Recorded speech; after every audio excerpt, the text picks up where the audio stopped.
Assalamualaikum warahmatullahi wabarakatuh. Alhamdulillahirabbil alamin. Ungkapan syukur kepada Allah atas nikmat yang telah dikaruniakan kepada kita. Selamat datang kembali di channel YouTube kami, menyajikan informasi sederhana dan juga bermanfaat.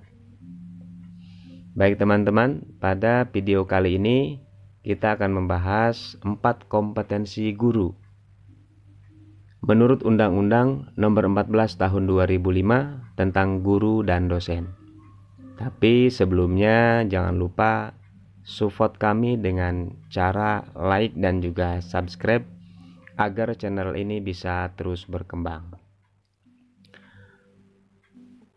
Baik teman-teman, sebagai mahasiswa jurusan keguruan, apapun mata pelajarannya, terlebih yang sudah menjadi guru, penting untuk memahami 4 kompetensi guru ini sebagai amanah Undang-Undang Nomor 14 Tahun 2005. Sebagaimana pada pasal 10 ayat 1 Undang-Undang Nomor 14 Tahun 2005 yang berbunyi, kompetensi guru sebagaimana dimaksud dalam pasal 8 meliputi kompetensi pedagogik, kompetensi kepribadian, kompetensi sosial, dan kompetensi profesional yang diperoleh melalui pendidikan profesi. Jadi ada 4 ya di sini jelas. Ada pedagogik yang pertama, yang kedua kepribadian, yang ketiga sosial, dan yang keempat adalah profesional. Jadi keempat ini wajib dikuasai oleh guru. Guru di tingkatan mana? Di semua tingkatan, baik di tingkat yang paling bawah, guru PAUD misalnya, TK, hingga guru di tingkatan paling tinggi, ya, tingkatan SMA. Kalau di atas itu dosen ada lagi gitu ya.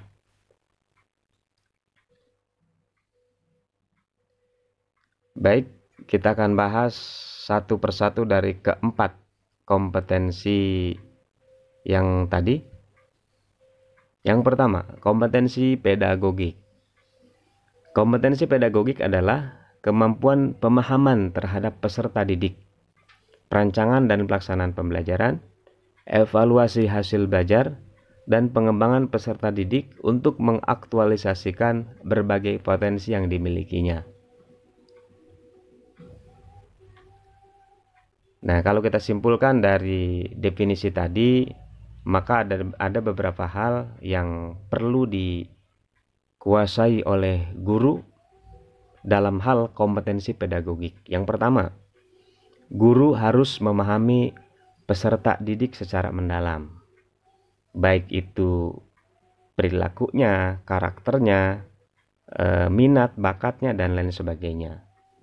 Hal-hal yang berkaitan dengan peserta didik itu harus dipahami oleh guru, ya. Yang kedua, guru harus mampu merancang pembelajaran. Hal-hal apa saja yang perlu dipersiapkan, guru harus tahu. Selanjutnya, guru juga harus mampu melaksanakan pembelajaran. Ini juga jelas gitu ya. Lanjutan dari poin yang kedua tadi, setelah merancang, tentu bagaimana guru mampu melaksanakan apa yang sudah dirancang tadi. Kemudian yang selanjutnya, guru juga harus mampu merancang dan melaksanakan evaluasi pembelajaran. Evaluasi juga ini sangat penting dalam proses pembelajaran, karena dengan evaluasi guru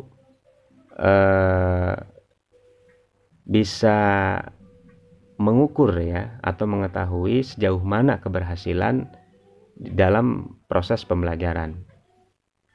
Kemudian guru juga harus mampu mengembangkan potensi peserta didik, baik potensi akademiknya maupun potensi non-akademiknya, dan lain sebagainya ya. Itu tadi hal-hal yang berkaitan dengan kompetensi pedagogik.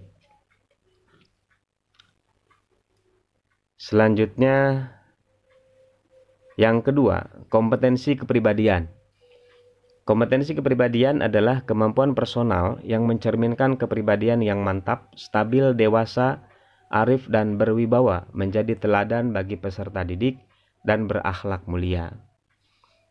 Nah, teman-teman, kalau kompetensi kepribadian ini kaitannya dengan kepribadian guru ya, kepribadian guru itu sendiri. Makanya di sini ada beberapa hal.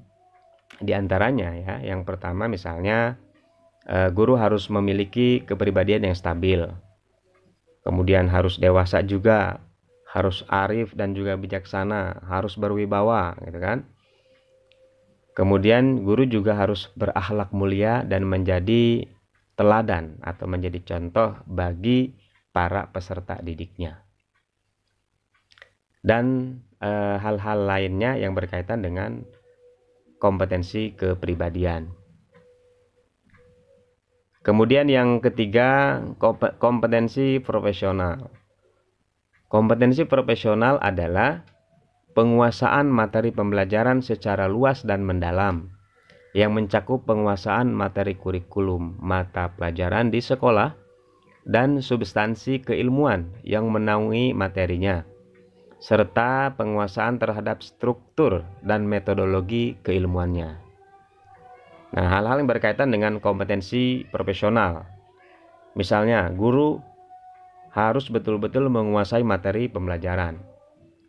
Ya, kemudian yang kedua, guru juga harus menguasai standar kompetensi dan kompetensi dasar.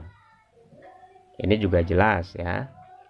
Yang selanjutnya, guru juga harus mampu mengembangkan materi pembelajarannya agar tidak monoton ya. Jadi harus kreatif. Jadi makin ke sini guru harus bisa mengembangkan materi pembelajarannya. Yang selanjutnya, guru juga harus mampu mengembangkan keprofesionalannya. Dengan cara apa? Banyak cara ya. Bisa dengan mengikuti pelatihan keguruan tentunya ya, yang memang masih nyambung dengan tugas keprofesiannya, atau misalnya mengikuti kegiatan-kegiatan seminar keguruan. Yang selanjutnya, guru juga harus mampu memanfaatkan TIK ya, teknologi informatika, informasi dan komunikasi. Untuk apa? Untuk komunikasi ya, untuk komunikasi dan mengembangkan diri dan lain sebagainya. Yang keempat, ini yang keempat ya, kompetensi sosial. Kompetensi sosial adalah kemampuan guru untuk berkomunikasi dan bergaul secara efektif dengan peserta didik, tenaga kependidikan, orang tua atau wali peserta didik, dan masyarakat sekitar. Ini beberapa hal yang berkaitan dengan kompetensi sosial. Misalnya, guru harus bersikap inklusif atau harus terbuka ya. Harus terbuka. Harus punya kepribadian yang terbuka, tidak tertutup berarti ya, jelas. Kemudian guru juga harus objektif. Tidak boleh subjektif ya. Dan guru juga harus tidak boleh diskriminatif atau membedakan satu siswa dengan siswa yang lain, apalagi karena faktor misalnya ekonomi gitu kan, atau faktor yang lainnya. Kemudian guru juga harus mampu berkomunikasi secara efektif, empatik, dan juga santun. Ya, ini luar biasa nih ya. Di dalam hal komunikasi juga guru harus betul-betul menunjukkan kesantunan gitu kan, dan empatiknya juga. Selanjutnya, guru juga harus mudah beradaptasi atau menyesuaikan diri. Ya. Selanjutnya, guru juga harus mampu berkomunikasi dengan lisan maupun dengan tulisan. Baik teman-teman,